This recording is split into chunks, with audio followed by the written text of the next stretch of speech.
in this episode, we're going to dive into the different types of networking events because there are a lot of them. And Alessia has a kind of hot take that I really want to dive into about a certain type of event that has become very popular that she doesn't feel like is an event. So we'll save that. You'll have to listen a little bit later in the episode for this. But first, do you want to just introduce yourself and what your work is and why networking events is something that you're really passionate about? Yeah. Hi, Craig. Thank you so much for inviting me. Really love this podcast. You really provide a lot of knowledge and value about different types of, events, topics. So it's really interesting. So thank you so much for having me. And yeah, my name is Alessia Priolo. I worked in the event industry for a long time and recently launched my marketing agency, which is more aimed at, helping small businesses with their marketing, whether it's web design, SEO, and marketing consulting as well. But events are still kind of a big part of what I do because we do produce networking events to gather entrepreneurs and kind of bring them together to network. I do believe that when you're starting a business, the environment that you create is really important. You need to be surrounded by like-minded people. And that kind of is part of how you succeed. I don't believe that having a business is kind of a one-person show. It does take an army to be successful. So networking is a huge part of that, and creating a community and networking with other people who are kind of doing the same thing, going through kind of like the roller coaster ride that entrepreneurship really seems to be. So yeah, creating the environment is really the starting point, and building connections with other like-minded people is really key. Totally agree with that.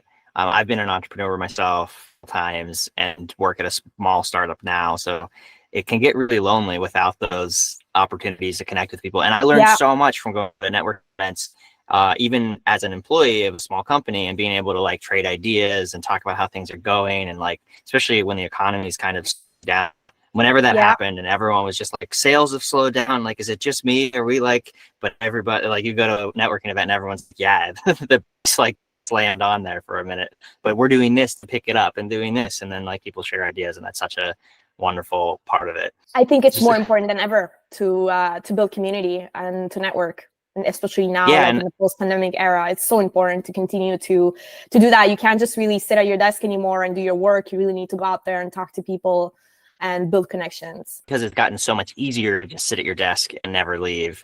That's why it becomes so much more important to go out and put some effort into networking events. So absolutely, let's start with just kind of a high level of like you before we started this episode, you started talking about just like the different types of networking events. I host a networking event. I don't know if you knew that I host a monthly event where we interview a successful tech founder from the area, which our area is not particularly known for, even though there's a lot of very successful tech companies here. And then we get a room full of people that are other entrepreneurs like that. And that's been hugely impactful for those people. I mean, people have literally raised millions of dollars out of that room, have gotten jobs, have gotten co-founders, like all the best like little like outcomes. And that's amazing. I think originally we tried to make it a bigger and bigger and bigger event, and eventually we landed on this is about like a 30 to 40 person event, and that's okay. Like it's exactly what the intimacy of that event and everything is what makes it special. So then we just kind of like picked that line, and now we've like really honed in on that, like that's what we're doing. Yeah, and that's really interesting because sometimes you think like attending, for example, so let's talk, for example, about the first event type I want to mention. So trade shows, sure, right? Big events, large scale events where you have speakers, you have networking as well. You'll usually have some networking portions, like smaller events that are part of the main event.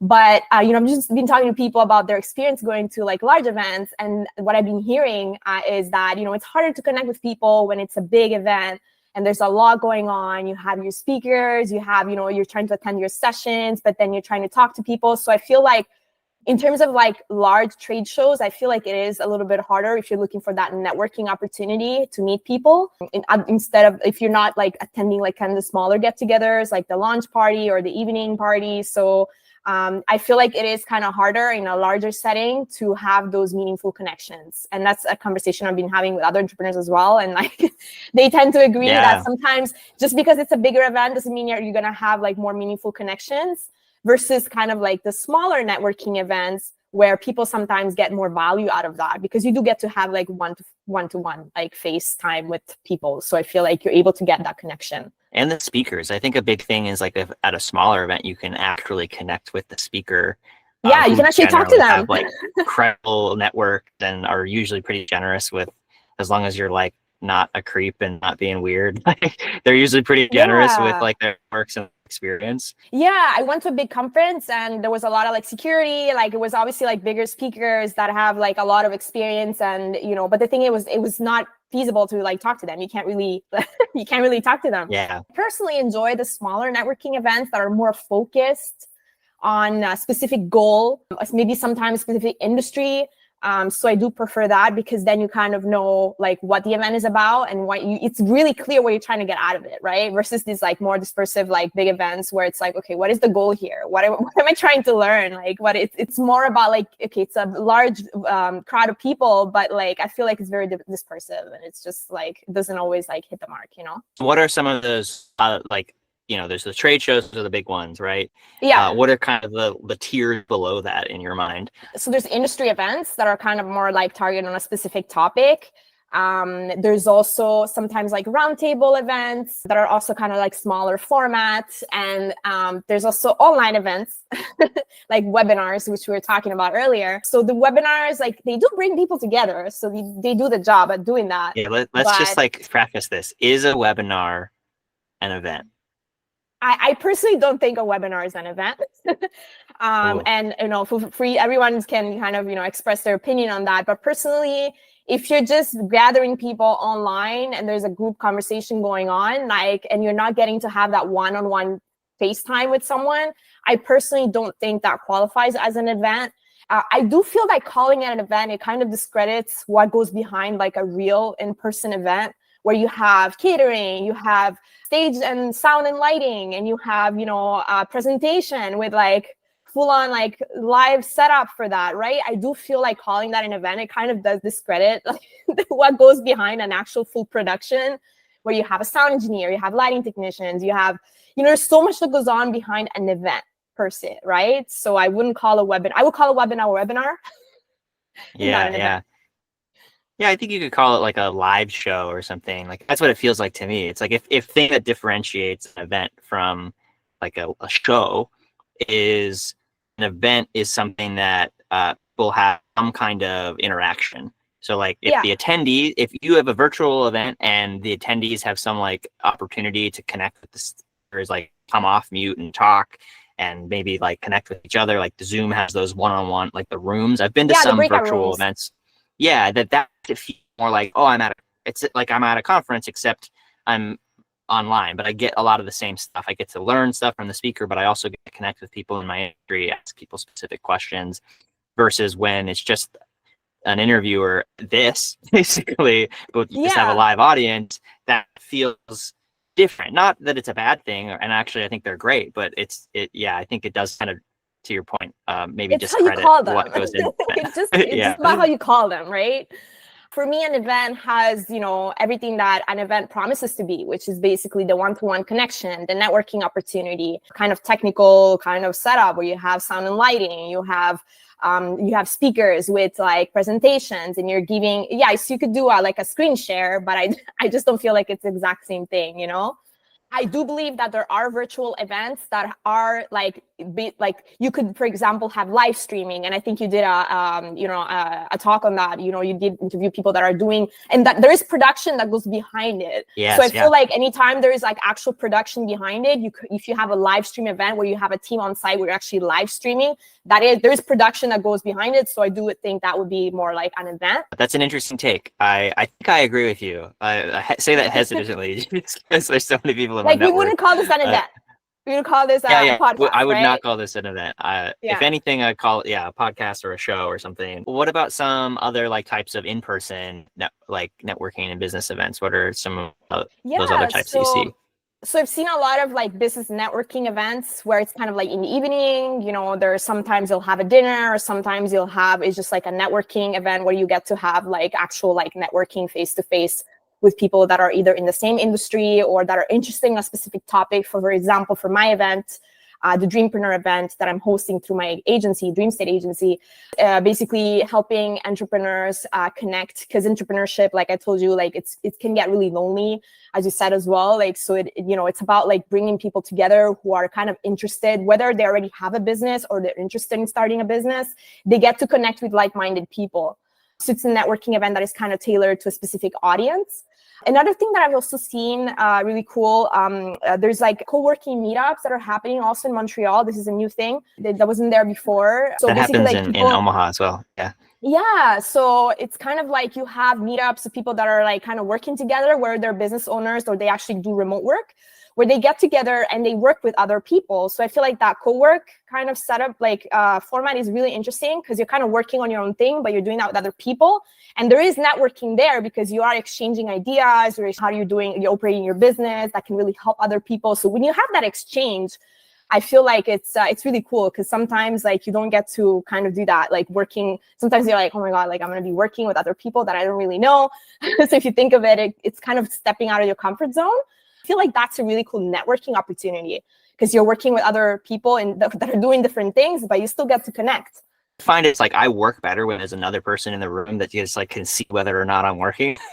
And just even that little bit of like social, I guess, pressure like helps. And yeah, I've seen co-working spaces doing, like my co-working here in Omaha does free co-working days, where they open up their co-working space and they have a gorgeous co-working space that looks like the space behind you.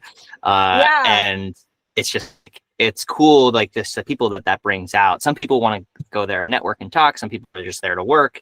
Some people are there to work, but you go get coffee and you grab coffee, like have a quick little conversation, and like, oh, it sparks this idea, or like this connection, or this customer connection, like, which is really valuable. Yeah, and kind of being around people, you might think like, oh, I'm going to get distracted by other people. But from my experience, the co-working events I've attended, like, no, you're actually like focused. You actually do get to like focus, and yeah, I don't feel like it's really distracting. If anything, you get to do your work and you also get to talk to people. So it's kind of, you're doing both things at the same time. Have you seen any of these like dinners?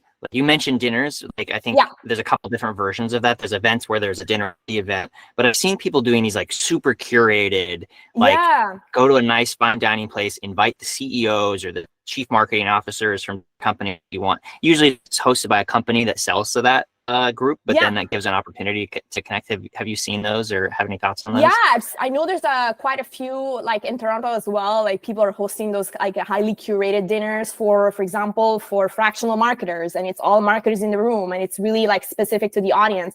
So I think that's really cool as well, because to be honest, like I love collaboration. Like I think like to be successful, you need to collaborate with other people that are in your industry. I don't believe in competition. So when you have like people who are doing exactly what you're doing, in the same room, there's so much exchange that goes on, so many ideas that are born from that, and collaborations. So even imagine having like a get together with just like event professionals. How cool would that be? Just talking to other event people who are just geeking out about like different types of events, and they're talking about like their experiences and things they've tried and failed. So it's really cool. I think I really like those like hyper focused kind of events that it's like people that have in the same background, same experience, that are kind of exchanging ideas. Because I think that's kind of opens up doors for opportunities and collaboration.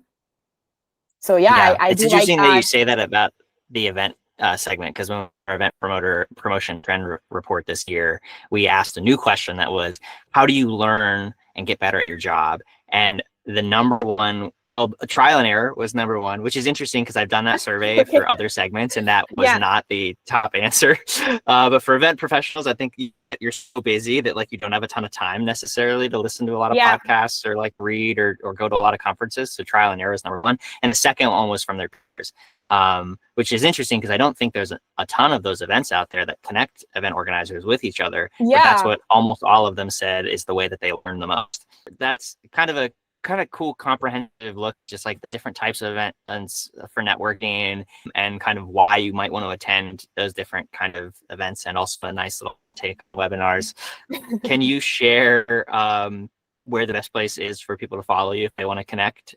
So I'm on LinkedIn. You can search Alessia Priolo on LinkedIn. You can check out my agency's website, dreamstateagency.com. I'll also be updating people on the upcoming event, which is going to be later in the year. the next Dreampreneur Event. So if you're into entrepreneurship or you're looking to connect with other entrepreneurs and explore like collaboration opportunities or even potentially get new business, that's an event that could be really interesting for you as well. It is in person, so there won't be any virtual component to it. But so for those located in Montreal. Great. Thanks so much. It's good to Thank you, Craig. connect Always again. great chatting with you.